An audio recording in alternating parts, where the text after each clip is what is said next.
Halo teman-teman semua, selamat datang kembali di channel YouTube saya.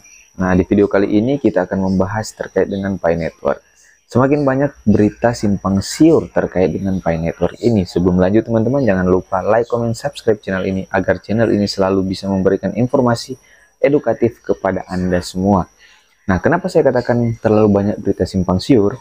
Karena banyak YouTuber-YouTuber Pi Network yang selalu memberikan angin-angin segar atau informasinya itu dari Pioneer sendiri, bukan resmi dari core team. Dan angin-angin segar yang diberikan dari 3 tahun yang lalu sampai saat ini tidak membuahkan hasil apapun.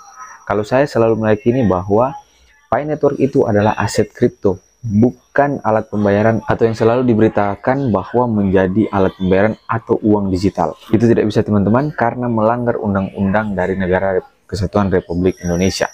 Dan ada informasi dari YouTuber Pi Network mengatakan kalau katanya sudah open mainnet baru akan dilakukan negosiasi dengan pemerintah. Itu tidak bisa. Apapun negosiasi yang mau diberikan kepada pemerintah, yang pasti alat tukar kita, alat bayar kita adalah rupiah.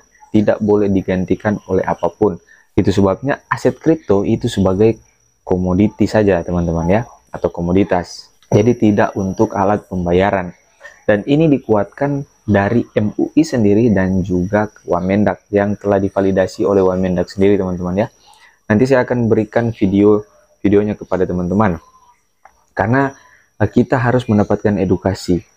Karena semakin banyak ini saya lihat, semakin tidak karu-karuan ini informasi yang bisa saya katakan membodohi masyarakat Indonesia. Kenapa? Dengan koin Pi ini yang tidak punya harga, yang katanya nanti akan bernilai miliaran rupiah nantinya, ini sangat, minta maaf ya teman-teman, ini sangat terlalu halu bagi saya.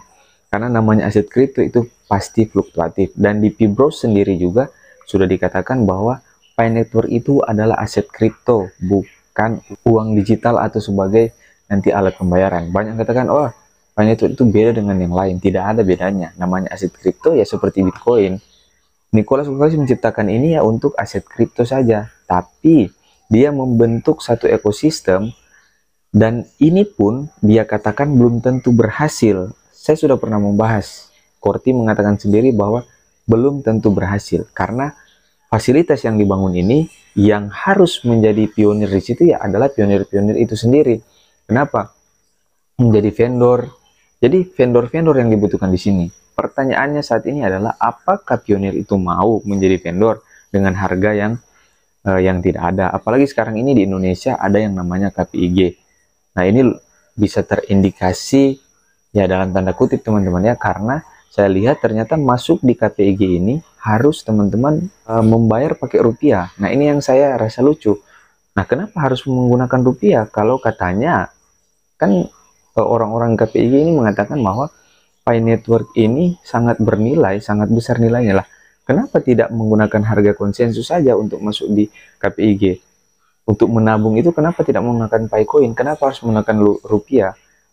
Tabungan itu dari 50.000. Saya sudah membacanya tadi, tapi saya ketika membaca itu saya rasa ketawa sendiri ya. Lah, kenapa tidak menggunakan Picoin?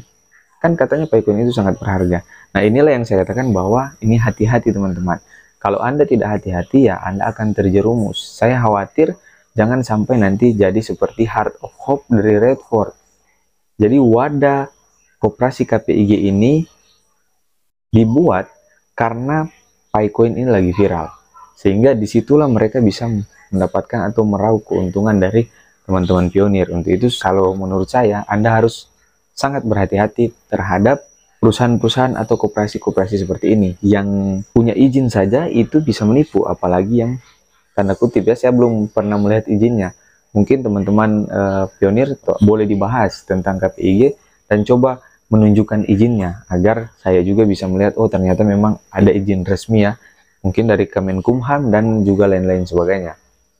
Nah, oke teman-teman, kalau Anda melihat video yang akan saya putar ini sudah diklarifikasi langsung oleh Wamendak dan juga MUI bahwa kripto itu haram kalau menjadi alat bayar atau alat tukar. Dalam undang-undang kita, yang menjadi alat bayar atau alat tukar itu hanya rupiah saja. Teman-teman bisa saksikan video ini. Terlebih Ya, Iya kan? dari satu lagi dengan masyarakat kita yang majemuk dan memang paling besarnya adalah orang Islam, dengan kemarin kita bicara bahwa MUI mengeluarkan fatwa bahwa kripto haram. Itu sebenarnya gimana sih supaya bisa dijelaskan oleh Mas Wamen sendiri, Mas Jari?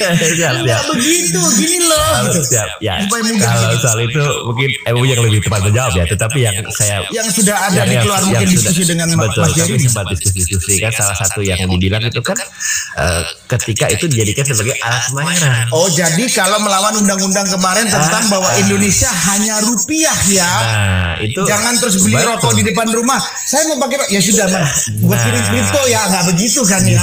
Kita mendukung, artinya kan kita justru mendukung pemerintah kan, artinya tidak boleh sebagai alat pembayaran, haram kan sebagai alat pembayaran, dan kita konsisten. Memang kita tidak pernah sebagai alat, itu justru kan saya sampaikan awal bahwa itu sebagai komoditas, makanya kita selalu, bahkan penyebutannya pun kita bilang kripto itu adalah aset, ya kan, aset kripto. Jadi kita sangat setuju, sangat mendukung bahwa kripto tidak bisa dijadikan Alat pembayaran. Tapi Nah, oke teman-teman, itulah video yang saya bisa sajikan kepada Anda semua. Video tersebut dari Wamendak yang sudah berkoordinasi dengan MUI. Jadi, Wamendak sudah tegaskan bahwa kripto itu hanya bisa menjadi aset. Picoin, Bitcoin, semua itu hanya bisa menjadi aset, bukan menjadi alat bayar. Jika Anda melakukan itu untuk menjadi alat bayar, artinya Anda melakukan kesalahan besar, yaitu melanggar undang-undang.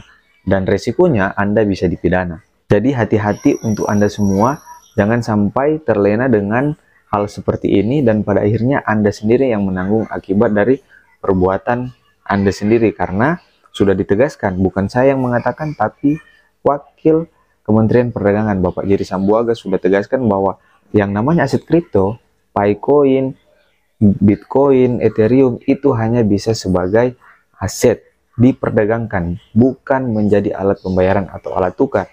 Karena yang berlaku sampai kapanpun di Indonesia hanya rupiah.